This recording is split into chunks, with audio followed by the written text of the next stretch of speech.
વિદ્યાર્થી મિત્રો સ્વાગત છે એક્ઝામ ટુડે પર friend finally junior clerk senior clerk head clerk office assistant જેવી ભરતીઓની તારીખ આવી ગઈ છે। આવતીકાલથી ફોર્મ ભરવાના ચાલુ થશે। જુનિયર ક્લર્કની આપણે વાત કરીએ, સંપૂર્ણ ભરતીની માહિતી લઈએ કે જેમાં લાયકાત છે, કુલ જગ્યા કેટલી, વય મર્યાદા।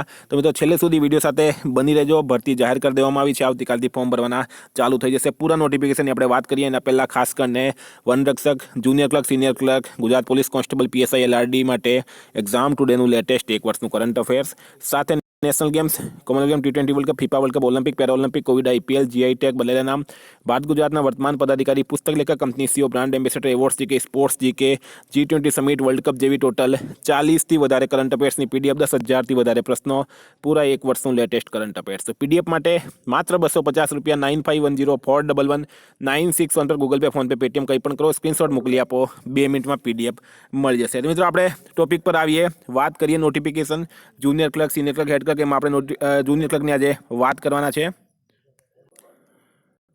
તમે જોઈ શકો ગુજરાત ગૌણ સેવા પસંદગી મંડળ કે જેમાં ભરતી કઈ કઈ છે એની વાત કરીએ આપણે તો head clerk, senior clerk, office assistant, collector કચેરી ક્લાર્ક, કાર્યાલય અધિક્ષક, કચેરી અધિક્ષક, સબ રજિસ્ટ્રાર, બરાબર। આ બધી જ ભરતીઓ જે છે 18 જેટલી ભરતીઓ કરવાની છે। એમાં જુનિયર ક્લર્ક વિવિધ ખાતાના વડા અને અસિસ્ટન્ટ ડેપો મેનેજર ગુજરાત રાજ્ય નાગરિક પુરવઠા નિગમ, આ ગ્રુપ બીમાં છે, પહેલી ગ્રુપ એમાં હતી। તો મિત્રો વાત કરીએ તો 4/1/2024થી ફોર્મ ભરવાના ચાલુ થશે। 31/1/2024 સુધીમાં આ ફોર્મ ભરવામાં આવશે। ઓનલાઈન અરજી કરવાની રહેશે। અરજી કરવા માટેની વિગતવાર સૂચનાઓ સહિત આ સમગ્ર જાહેરાત દરેક ઉમેદવારે પ્રથમ ધ્યાનથી વાંચવી જરૂરી છે, બરાબર। તો તમે આ ગુજરાત GSSB ગુજરાત.gov.in ની વેબસાઇટ પર જઈને તમે વાંચી શકો। અરજી કરવા માટેની મુખ્ય વાત આપણે કરીએ મિત્રો, એના પહેલાં આપણે જોઈએ સમગ્રવાર જગ્યાઓની વિગતો। તો જુનિયર ક્લર્કમાં મિત્રો 2018 જેટલી જગ્યા છે। જુનિયર ક્લર્કની અંદર 2018 જેટલી વેકેન્સી છે જુનિયર ક્લર્કની અંદર।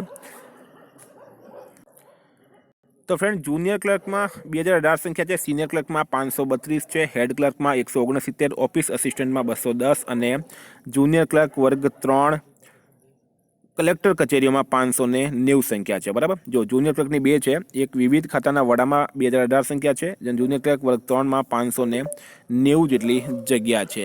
તો મિત્રો આ પણ તમારે ખાસ ધ્યાન રાખવું। હવે આપણે આવીએ મુખ્ય મુદ્દા પર। આ બધી તો વેકેન્સીસની વાત થઈ ગઈ। જુનિયર ક્લર્ક વર્ગ 3 વિગતવાર જગ્યાઓ ગ્રુપ બીની વાત કરીએ આપણે તો આ બધી કયા કયા ખાતામાં કઈ કઈ જે સંખ્યા છે તેની વાત કરવામાં આવી, એ આપણા માટે વધારે ઇમ્પોર્ટન્ટ નથી। હવે આપણે આવીએ મેન ટોપિક પર, અને મેન ટોપિક છે સિનિયર ક્લર્કની પણ એ રીતના જ માહિતી આપેલી છે, બરાબર। હેડ ક્લર્કની પણ એ રીતના જ માહિતી આપેલી છે, કયા વિભાગમાં કેટલી સંખ્યાઓ છે। ઓફિસ અસિસ્ટન્ટની પણ એ રીતના જ માહિતી આપેલી છે। તો જુનિયર ક્લર્ક વર્ગ 3 2018 સંખ્યા છે, જુનિયર ક્લર્ક વર્ગ 3 કલેક્ટર કચેરીમાં 590 સંખ્યા છે। ઉપર દર્શાવેલ જગ્યાઓ પૈકી માજી સૈનિકો અને શારીરિક અશક્ત ઉમેદવારો માટેની સમગ્ર અનામત જગ્યાઓ નીચે દર્શાવ્યા મુજબની રહેશે, બરાબર। અહીંયા તમે અનામત જોઈ શકો। હવે તો આપણે મેન ટોપિક પર આવીએ। આ ખાતાકીય છે, બરાબર। આપણો મેન મુદ્દો છે મિત્રો વય મર્યાદાથી માંડીને ઉંમર કેટલી રહેશે, બરાબર, લાયકાત શું રહેશે, એની સંપૂર્ણ માહિતી લઈએ આપણે। આ બધી આ નોટિફિકેશન મિત્રો એ પણ તમને ટેલિગ્રામમાં મળી જશે, ટેલિગ્રામમાં જઈને જોઈ લો।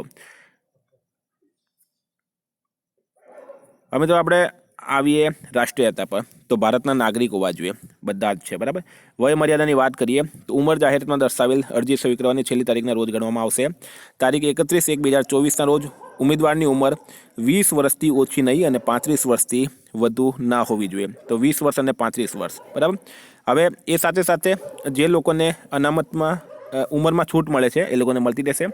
વય મર્યાદામાં છૂટની વાત કરીએ તો સામાન્ય કેટેગરીમાં મહિલા ઉમેદવારો 5 વર્ષ, અનામત કેટેગરીના પુરુષ ઉમેદવારોને 5 વર્ષ, અનામત કેટેગરીના મહિલા ઉમેદવારોને 10 વર્ષ, બરાબર। આ રીતના વય મર્યાદામાં છૂટ મળશે, એ તમે જોઈ શકો। શૈક્ષણિક લાયકાત આપણા માટે ઇમ્પોર્ટન્ટ રહેશે, કારણ કે 12 પાસ પર આ ભરતી નથી। શૈક્ષણિક લાયકાતની વાત કરીએ તો ઉમેદવાર ભારતમાં કેન્દ્રીય અથવા રાજ્ય અધિનિયમથી અથવા તે હેઠળ સ્થપાયેલી અથવા સંસ્થાપિત યુનિવર્સિટીઓ પૈકી કોઈપણમાંથી અથવા તે તરીકે માન્ય થયેલી અન્ય કોઈપણ શૈક્ષણિક સંસ્થામાંથી અથવા યુનિવર્સિટી ગ્રાન્ટ કમિશન અધિનિયમ કલમ 3 હેઠળ ડીમ્ડ યુનિવર્સિટી તરીકે જાહેર થયેલી બીજી કોઈપણ શૈક્ષણિક સંસ્થામાંથી મેળવેલી સ્નાતકની પદવી ધરાવતો હોવો જોઈએ। સ્ટાર માર્ક કરજો મિત્રો, સ્નાતકની પદવી એટલે કે ગ્રેજ્યુએટ હોવો જોઈએ, બરાબર। ગ્રેજ્યુએશન જોઈએ છે આમાં। ઉમેદવાર ગુજરાતી અથવા હિન્દી અથવા બંને ભાષાનું પૂરતું જ્ઞાન ધરાવતો હોવું જોઈએ, આ પણ ઇમ્પોર્ટન્ટ છે। હવે આ જે ઓબીસી, SC, ST એ તમારે પ્રમાણપત્રની જરૂર પડશે, એ તમારે જોઈ લેવું। પ્રમાણપત્ર 1/4/2021થી 31/1/2024 દરમિયાન મેળવેલું હોવું જોઈએ, બરાબર। EWS એ બધાને પ્રમાણપત્રની જરૂર મળે છે, બરાબર. કમ્પ્યુટરની જાણકારીની મિત્રો વાત કરીએ તો ઉમેદવાર રાજ્ય સરકારના સામાન્ય વહીવટ જે આપેલું છે, કમ્પ્યુટરની ડિગ્રી હોવી જોઈએ, કમ્પ્યુટરમાં ડિપ્લોમા હોવો જોઈએ, ડિગ્રી કે સર્ટિફિકેટ કોર્સ કરેલો હોય તેવા પ્રમાણપત્રો અથવા ડિગ્રી કે ડિપ્લોમા અભ્યાસક્રમમાં કમ્પ્યુટર એક વિષય તરીકે હોય તેવા પ્રમાણપત્રો અથવા ધોરણ 10 અથવા ધોરણ 12ની પરીક્ષામાં કમ્પ્યુટરના વિષય સાથે પસાર કરેલું હોય તેવા પ્રમાણપત્રો ધરાવતો હોવું જોઈએ. એટલે કમ્પ્યુટર સર્ટિફિકેટ તમારે જોઈએ છે. શૈક્ષણિક લાયકાત વયમર્યાદા વધારાની લાયકાત માટે નિર્ધારિત તારીખ જે છે 31/1/2024ની સ્થિતિએ ગણવામાં આવશે. પગાર ધોરણની વાત કરીએ આપણે તો હેડ ક્લાર્કમાં 40,000 પગાર છે, સિનિયર ક્લાર્કમાં 26,000 છે, ઓફિસ અસિસ્ટન્ટમાં 26,000 છે, કલેક્ટર કચેરીના ક્લાર્કમાં 26,000 છે, જુનિયર ક્લાર્ક વિવિધ ખાતાના વડામાં 26,000 છે, કાર્યાલય અધિક્ષકમાં 49,000 છે, કચેરી અધિક્ષકમાં 49,600 રૂપિયા છે. આ તમારો પગાર થઈ ગયો. એ રીતના તમે બધામાં પગાર જોઈ શકો. પરીક્ષા ફીની વાત કરીએ મિત્રો તો સામાન્ય વહીવટ વિભાગ તારીખ 18/5/2023ના જાહેરનામાની જોગવાઈ 11 મુજબ ગુજરાત ગૌણ સેવા વર્ગ 3 ગ્રુપ તથા ગ્રુપ બી સંયુક્ત સ્પર્ધાત્મક પરીક્ષા માટે પરીક્ષા ફીના દરો નીચે મુજબ રહેશે. 500 રૂપિયા પ્રાથમિક કસોટીમાં, 500 રૂપિયા, બરાબર. અનામત વર્ગે 400 રૂપિયા, બિન અનામત વર્ગે 500 રૂપિયા, અનામત વર્ગે 400 રૂપિયા ભરવાના રહેશે. પરીક્ષામાં ઉપસ્થિત રહેનાર ઉમેદવારોને પરીક્ષા ફી પરત મળવા પાત્ર રહેશે. અહીંયા તમે સ્ટાર માર્ક કરી લેજો, બરાબર. બિન અનામતે 500 ભરવાના છે, અનામત વર્ગે 400 ભરવાના છે. પરીક્ષામાં ઉપસ્થિત રહેનાર ઉમેદવારોને પરીક્ષા ફી પરત આપવામાં આવશે. જે ઉપસ્થિત નહીં રહે તેમની ફીસ કાપી લેવામાં આવશે. આ તમારા માટે ખાસ ઇમ્પોર્ટન્ટ છે. ઓજસની વેબસાઇટ પર જઈને તમે આ ભરી શકો, બરાબર. પરીક્ષા પદ્ધતિની મિત્રો વાત કરીએ આપણે તો રિઝનિંગ છે 40 માર્કનું, કોન્ટિન્યુ એપ્ટિટ્યૂડ છે, પ્રાથમિક કસોટી, બરાબર. પ્રાઇમરી પરીક્ષા જે ગ્રુપ અને ગ્રુપ બી માટે છે CBRT પદ્ધતિ મુજબ રિઝનિંગ 40 માર્કનું છે, ક્વોન્ટિટેટિવ એપ્ટિટ્યૂડ 30 માર્કનું છે, ઇંગ્લિશ 15 માર્કનું છે અને ગુજરાતી 15 માર્કનું છે. એટલે કે ટોટલ 100 માર્કનું પૂછવામાં આવશે. આ તમારે પ્રાથમિક પરીક્ષા માટે થઈ ગયું. Reasoning 40 mark, quantitative aptitude 30 mark, English 15 mark અને ગુજરાતી 15 માર્ક, બરાબર. તો 100 માર્કનું આ થઈ ગયું તમારું. ગ્રુપ એ અને ગ્રુપ બી હેઠળના તમામ વર્ગો માટે પ્રાથમિક પરીક્ષા MCQ પ્રકારના પ્રશ્નો ધરાવતી કમ્પ્યુટર બેઝડ રિસ્પોન્સ ટેસ્ટ પદ્ધતિથી સંયુક્ત સ્પર્ધાત્મક પરીક્ષા લેવામાં આવશે. મિત્રો સમજી ગયા છો? પ્રાથમિક પરીક્ષા 100 પ્રશ્નોના પ્રશ્ન દીઠ 1 ગુણ લેકે 100 ગુણની રહેશે. પરીક્ષાનો સમય 60 મિનિટનો રહેશે. પ્રશ્નના પ્રત્યેક ખોટા જવાબ દીઠ 0.25 ગુણ નેગેટિવ માર્કિંગ રહેશે. અરજી ફી સાથે અરજી કરનાર દરેક ઉમેદવારો અરજીની ચકાસણી કર્યા સિવાય કામચલાઉ ધોરણે પ્રિલિમ્સ પરીક્ષામાં બેસવા દેવામાં આવશે. તો આ મિત્રો પ્રિલિમ્સ થઈ ગઈ. મુખ્ય પરીક્ષાની આપણે વાત કરીએ જે લોકો પ્રિલિમ્સ પાસ કરશે એમના માટે તો પ્રથમ તબક્કાની પરીક્ષા બાદ સામાન્ય વહીવટ વિભાગના 18/5/2023ના જાહેરનામા મુજબ ગ્રુપ એ માટે વર્ણનાત્મક, ગ્રુપ બી માટે MCQ પ્રકારના પ્રશ્નો ધરાવતી કમ્પ્યુટર બેઝડ રિસ્પોન્સ ટેસ્ટ એટલે કે CBRT પદ્ધતિથી સ્પર્ધાત્મક પરીક્ષા લેવામાં આવશે. મુખ્ય પરીક્ષા અંગેની વિગતો આ સાથે સામેલ એપેન્ડિક્સ G મુજબ એટલે એપેન્ડિક્સ G અને Hમાં આપેલું છે. 40% લાવવાના રહેશે.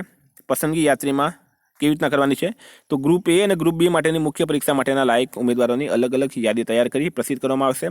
ભરવાની થતી કેટેગરી વાઇઝ જગ્યાના 7 ગણા ઉમેદવારોને મુખ્ય પરીક્ષા માટે લાયક ગણવામાં આવશે. 60% લેવામાં આવશે મુખ્ય પરીક્ષા માટે. અરજી કેવી રીતના કરવાની છે એ તમે ઓજસ પર જઈને અરજી કરી શકો છો. તો મિત્રો મુખ્ય મુદ્દા જે છે એ તમારા થઈ ગયા છે. લાયકાત ગ્રેજ્યુએશન પર છે, બરાબર. પહેલાં પ્રિલિમ્સ થશે, પછી મેન્સ થશે. પ્રિલિમ્સનો અભ્યાસક્રમ તમને બતાવી દીધો, કઈ શરતો છે એ બધા આ નોટિફિકેશનમાં આપેલું છે. નોટિફિકેશન તમને ટેલિગ્રામ ચેનલમાંથી અને વોટ્સએપ ગ્રુપમાંથી મળી જશે. ડિસ્ક્રિપ્શનમાં ટેલિગ્રામ અને વોટ્સએપની લિંક આપેલી છે, ત્યાંથી જઈને જોઈન કરી લો. ફ્રેન્ડ્સ, નવી બીજી કોઈ પણ ઇન્ફોર્મેશન આવશે તો હું તમને આપતો રહીશ. તો junior clerk, senior clerk, head clerk બધી જ વેકેન્સી જાહેર કરી દેવામાં આવી છે. Thank you friends. ફરી મળીશું આ વિડીયો સાથે. જય હિન્દ.